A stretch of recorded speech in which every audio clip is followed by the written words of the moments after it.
Haven't Found What I'm Looking For milik band legendaris U2 dengan penuh penghayatan.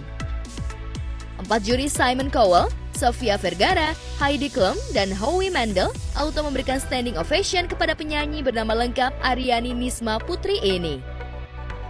Satu putri terbaik dari Indonesia, Putri Aryani, bisa masuk America's Got Talent, masuk semifinal, dan itu perlu dukungan dari seluruh masyarakat Indonesia. Jadi ada anak yang berprestasi, itu saatnya untuk didukung, disupport, membawa nama baik Indonesia juga. Jujur ya, aku bangga banget dan aku ngefans sama kamu Putri, pingin banget ketemu sama kamu, foto sama kamu karena ini sebagai kamu itu kekurangan, tapi kamu bisa ngasih yang terbaik untuk Indonesia. Bahkan di pas 17 Agustus di kemerdekaan kamu berhasil dan tepat banget nyanyiin lagu itu di depan presiden, very good. Aku bangga banget dan untuk dapat standing applause itu di American Got Talent itu nggak gampang, tidak semua orang mendapatkan kesempatan itu. Meski tampil sempurna, Putri membutuhkan pemirsa di seluruh dunia untuk memberikan voting agar ia bisa lolos ke babak final. Namun penyanyi kelahiran 31 Desember 2005 ini tetap harus mewaspadai ke Warrior Squad diprediksi bakal mendulang banyak voting. Babak final menurut sejumlah selebriti kita, karena ini penilaiannya juga salah satunya dari vote. Mudah-mudahan orang Indonesia itu kan paling jago banget tuh kalau vote-vote segala macam. Dunia sosmed kita tuh luar biasa, dunia maya kita tuh juaranya lah. Orang luar juga tahu. Jadi mudah-mudahan bisa disupport semuanya. Ayo dukung. Mudah-mudahan bisa menjadi juara. Kalau gitu kan yang bangga kita juga. Tapi luar biasa, Putri Aryani, karakter suaranya, powernya bagus, nada rendahnya bagus, falsetnya juga sempurna. Tapi nggak tahu mungkin kali ini Putri sedang kurang fit karena pada saat di ujung tadi saya dengar suaranya agak getar pada saat habis teriak, dia turun, nahan, itu agak getar, tapi makanya Simon tadi mukanya agak berubah. Saya mudah-mudahan ini nggak jadi masalah besar, mudah-mudahan Putri Aryani jadi juara Indonesia punya Putri Aryani. Dukung terus! Ya kalau tanggapan kita ya sama musisi, ya jelas kita support buat Putri Aryani yang melangkah maju go internasional ya. Di sini dia juga memotivasi kita bahwa bahkan beliau berkarya bukan hanya buat belantika musik Indonesia tapi udah go internasional.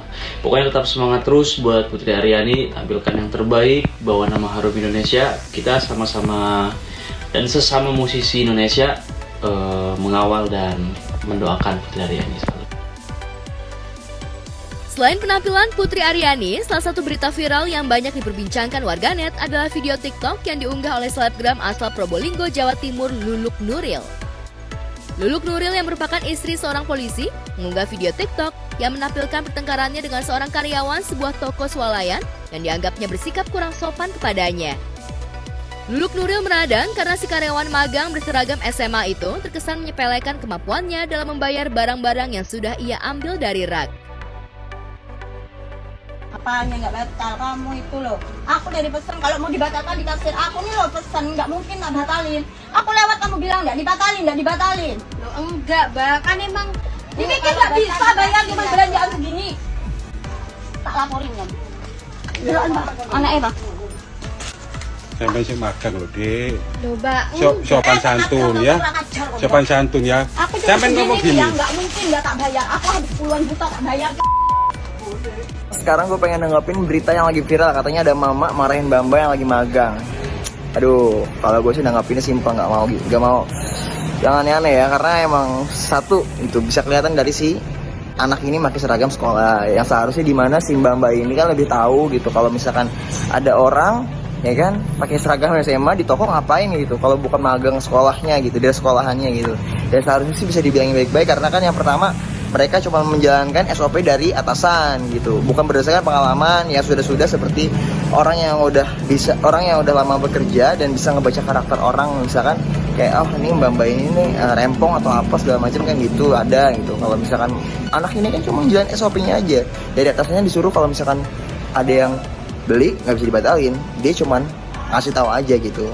Bagi saya sebenarnya komplain itu sah-sah saja, bisa-bisa saja ketika kamu tidak menerima pelayanan yang baik, yang kurang mengenakan. Tapi cara komplainnya seharusnya lebih santun, lebih lebih tertata rapi, dalam arti kamu harus mengutamakan budaya sopan santun, menghargai orang, tidak melulu dengan harus memviralkan juga. Itu hal yang bagi saya yang sudah agak sedikit over atau keterlaluan.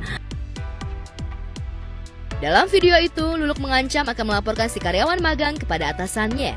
Si karyawan nampak meminta maaf dan memelas berharap agar kasus itu jangan diperpanjang. Namun beberapa jam kemudian, Luluk Nuril justru memposting video itu ke akun TikTok-nya. Jika aksi marah-marah Luluk Nuril didokumentasikan dengan rapi, mungkinkah Luluk Nuril sengaja membuat gaduh media sosial agar namanya viral? Apapun itu bentuk kekesalan kita, orang yang mengecewakan atau yang kita anggap tidak memberikan kenyamanan ini tidak pantas untuk menerima judge dari kita dengan mengata-ngatai atau menghina mereka. Karena apa? Karena itu hal yang mungkin akan berdampak tidak baik untuk kedepannya, karena bisa jadi dia mentalnya jadi terganggu, atau dia jadi kurang percaya diri, atau dia bahkan malu ketika dikomplain dengan berlebihan seperti ini. Seharusnya mbak-mbaknya itu bisa lebih, etikanya lebih dijaga, nggak usah direkam dan bisa dibilangin baik-baik. Kalau mbaknya ini emang yang katanya kan suka belanja di mall gitu, ya udah mbaknya belanja di mall aja, nggak usah di swalayan. Sementara itu, seperti yang dilansir sejumlah media online, siswi magang yang sempat berdebat dengan Luluk Nuril itu mengalami tekanan psikis pasca video itu viral. Ia malu melanjutkan praktik magangnya di pusat perbelanjaan itu. Tak heran, aksi Luluk Nuril mendulang kecaman dari berbagai kalangan, termasuk kaum akademisi dan pemerhati anak. Bahkan suami Luluk Nuril yang bertugas di Polsek Probolinggo terancam dicopot dari jabatannya karena dianggap tidak bisa membimbing istri. Hal itulah yang membuat Luluk Nuril dan suaminya segera melakukan mediasi dengan orang tua siswi tersebut, pihak sekolah, serta pihak toko swalayan. Saya Lulu Sofia Turjana, pemilik akun TikTok Luluk Nuril atau Produk Madura, IG Luluk Nuril Real, menyampaikan kepada yang terhormat Saudari Laila Nur Afni Sohiba dan kedua orang tua dari Laila Nur Afni Sohiba, Ibu Kepala Sekolah SMKN 1 Kota Probolinggo dan segenap keluarga besar alumni SMKN 1 Probolinggo. Yang keempat, manajemen KDS Departemen Store, Bapak Kapolri, Kapolda Jatim, Kapolres Probolinggo, dan organisasi Bayangkari, serta seluruh masyarakat pada umumnya. Dengan segala kerendahan hati dan kesadaran diri, saya mengucapkan permohonan maaf yang sebesar-besarnya atas ketidakbijaksanaan saya dalam menggunakan media sosial yang telah menyebabkan kegaduhan dan perhatian masyarakat saat ini. Andai bersikap bijak dalam menggunakan media sosial dan tidak mengedepankan emosi, Luluk Nuril tidak menanggung malu dengan meminta maaf kepada publik sambil berlinang air mata. Kasus selebgram Luluk Nuril diharapkan tidak diulangi lagi oleh selebgram maupun pengguna media sosial lainnya. Saya sangat menyesal dan memohon maaf bahwa apa yang saya sampaikan dan saya lakukan di platform IG Luluk Nuril dan TikTok Produk Madura tidak sepantasnya untuk dilakukan.